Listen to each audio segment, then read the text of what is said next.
اور ایک وہ جماعت جس کا ان چیزوں سے تعلق ہی کوئی نہیں، اس کو اس کی طرف دھکیلنا کون چاہتا ہے، اور بلا وجہ ان کے کارکنان کو شہید کروا کر کون چاہتا ہے کہ اس ملک کے اندر اشتعال پیدا ہو اور اس ملک کے اندر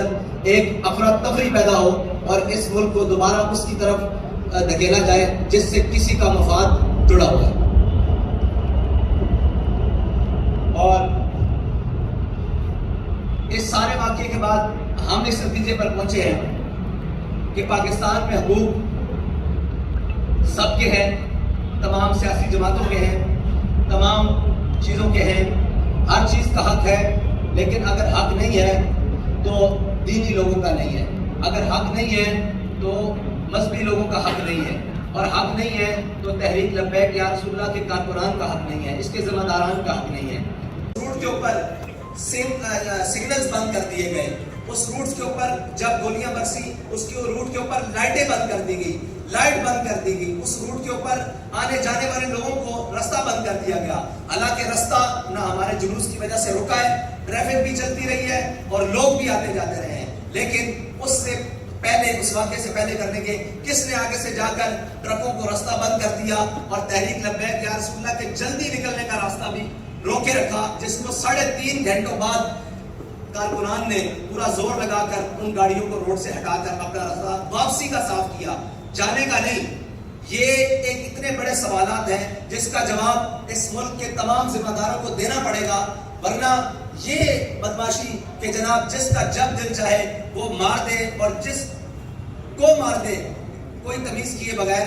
یہ دنیا میں۔ اور دیکھیں سب سے بڑی بات کہ ٹارگٹ کلنگ کر کے مارا گیا ہے، لوگ پیچھے سے جا رہے ہیں، آپ دیکھیں ہمارے شہداء کو کہ ان کے سروں میں فائر لگے ہوئے ہیں، اور فائر 30 بور کا ہے۔ مجھے یہ بتائیں 30 بور سے فائر ٹارگٹ کلر کے علاوہ کوئی مار سکتا ہے سر میں؟ یہ ایک سوال ہے بہت بڑا کہ ایک چھوٹے پسٹل سے، دیسی ساختہ پسٹل سے 30 بور کے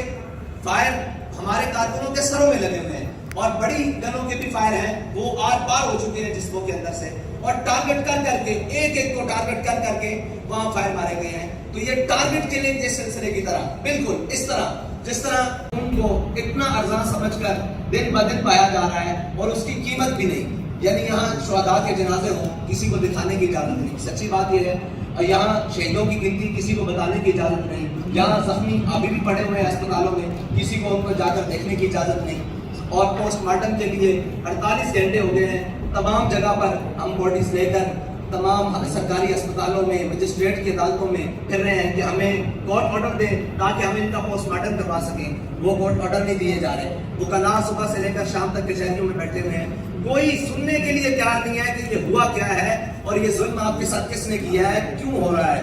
اور اس کے بعد ہمارے الٹا سب سے بڑی بات یہ ہے کہ الٹا